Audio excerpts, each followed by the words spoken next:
El entorno del Mercado Central, la Almozara o Las Delicias son algunos de los focos de Zaragoza donde en estos momentos se registra un número de palomas mayor de lo común.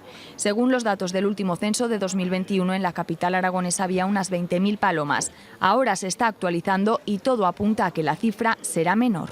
Las denuncias de los ciudadanos sobre las molestias que les generan la sobrepoblación de palomas nos ha disminuido mucho de 2021 a 2022. Es decir, hemos pasado de 370 denuncias que teníamos sobre palomas en 2021 a 190 en 2022, con lo cual creemos que estamos actuando bien. En Teruel el control es constante, recogen hasta 300 palomas al mes. Después de estudiar las zonas con más presencia se instalaron 9 jaulas en los tejados de edificios y ahora quieren colocar 9 más. Son en las partes altas de los edificios, concretamente en los tejados, donde se colocan esas jaulas que a partir de ahora del mes de septiembre, mediados de septiembre-octubre, se volverán a poner en activo para reducir esa población de palomas.